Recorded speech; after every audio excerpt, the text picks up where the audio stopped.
Nama Artnivora artinya adalah pemakan seni dari kayak karnivora. Starting sebagai graphic house ya, saya fokus, saya bikin brosur, saya bikin buku. Tapi makin kesini tanggung jawab saya lebih banyak gitu. Saya sebagai creative director, saya bisa ngebrief satu space, ruang gitu. Saya bisa ngebrief satu fotografi jadi movie gitu. Jadi possibility-nya lebih banyak. Kira-kira mungkin itu yang membuat kerjaan ini lebih challenging gitu. Saya senang karena ini bisa punya ruang baru buat main. Nama Artnivora kadang-kadang buat sebagian desainer yang apply ke kita, kalau dia nggak suka art, dia senangnya graphic design, membawa satu uniqueness sendiri buat kita. Karena klien-klien yang ke kita, Art Jakarta itu relate ke art gitu, dan beberapa malah menambah apanya ya, jadi confident bahwa wah ini orang atau ini agensi ngerti art gitu.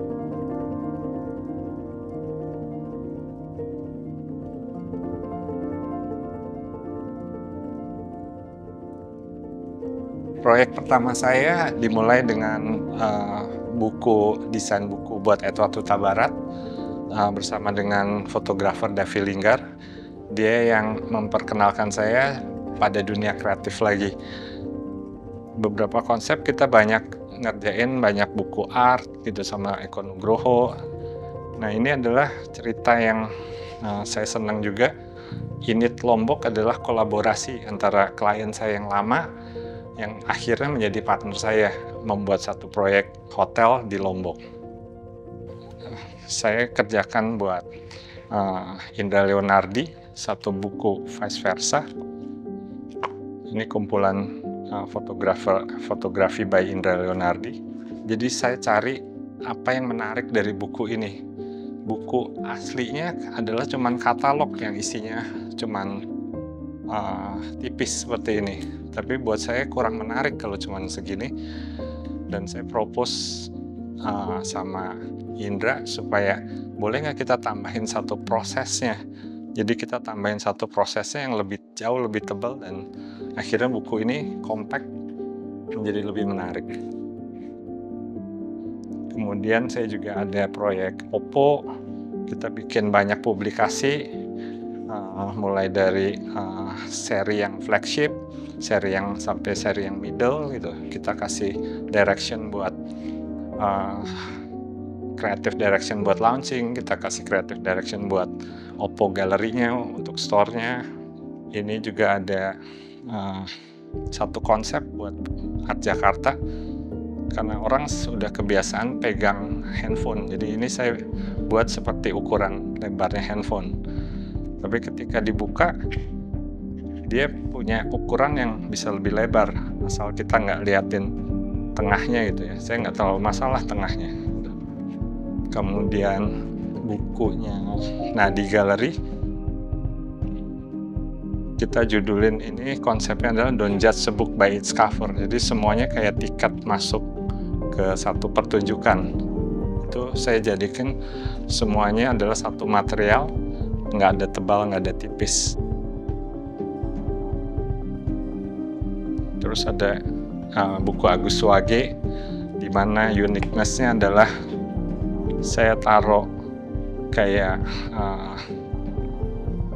ada sculpture-nya di dalam buku. Terus kita ada Mandarin Oriental Bali, kita bantu satu konsep yang lagi-lagi French Fold, jadi dia continuity. Bagian sini saya mau cerita tentang project di Bali, dan bagian belakang adalah korelasi dia terhadap Mandarin Oriental secara grup. Dan yang terakhir adalah buku Finders. Jadi satu konsep, kita nggak cuma graphic design, tapi kita kasih satu konsep buat Oppo.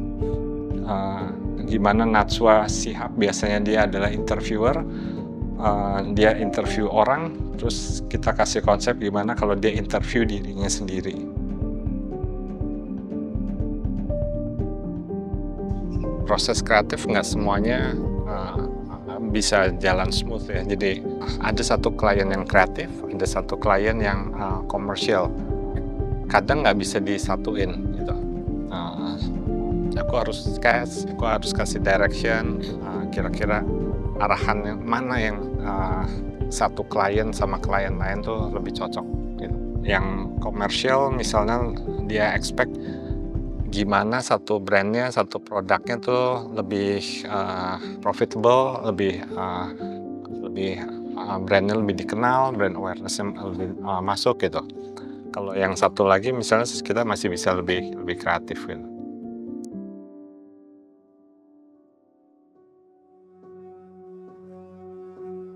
Kesan kerja di Adnivora tuh sebenarnya challenging buat aku, karena sebelumnya aku di lumayan corporate, terus pindah ke studio yang lumayan art banget, jadi it's quite challenging lah, tapi seru.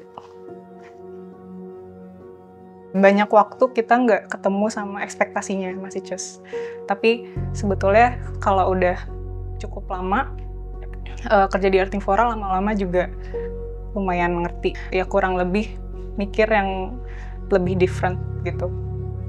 Jadi kreatif director langsung dari Mas Icus, terus nanti kita kalau emang yang udah ditaruh di klien, kita langsung tektokan sama klien ada brief apa, baru ntar didiskusi lagi sampai ketemu ujungnya mau gimana. Dia udah mau kayak gitu. Mas Icus orangnya tegas. Jadi fokus gitu ke apa yang Mas Icus mau, jadi kita semua juga kan nggak kemana-mana gitu. Jadi lumayan diikat juga sama Mas Icus, dan aku banyak belajar dari Mas Icus. Biasa aku mulai dengan marah-marah biasanya. Soalnya gapnya aku sama desainerku makin jauh kan, aku nggak punya middleman. Kadang-kadang tense, kadang-kadang kita makan di bawah gitu, jadi lumer lagi gitu. Kita maintain small family, kayak tim yang kecil gitu dari dulu, dan kita work from home. Kita continue dari dulu sampai sekarang. Kira-kira itu kebiasaan saya. Jadi saya paling adain kayak weekly meeting itu regularly, online dan offline. Offline mungkin setiap 2 minggu sekali saya minta desainer saya supaya datang ke sini gitu. Keinginan saya anak-anak tuh explore dulu, ada bisa ke arah mana gitu. Cuman exploration itu adalah very time consuming gitu. Jadi kalau kita nggak tahu arahnya, itu bisa kemana-mana, ngabisin waktu berminggu-minggu, dan hasilnya juga nggak maksimal gitu. Nah, biasanya saya step in, saya kasih direction, coba ini gitu, dan supaya dia lebih terarah dan lebih nggak buang waktu gitu.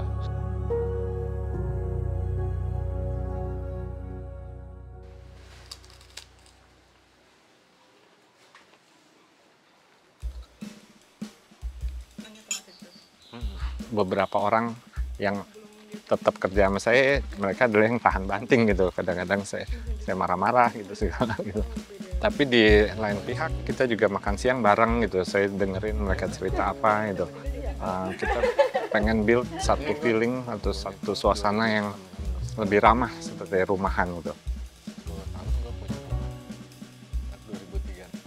Nomor satu yang kita cari adalah attitude ya. Jadi kayak ini orang gimana sih attitude-nya, tapi itu juga bisa proven over time gitu.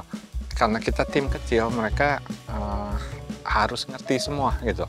Jadi dari client service dia harus ngerti klien maunya apa gitu. Terus dia harus understand briefnya gitu, nggak ada middleman sama sekali gitu.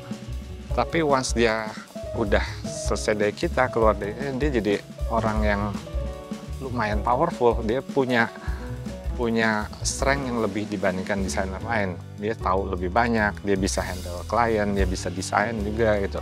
Itu yang saya expect gitu.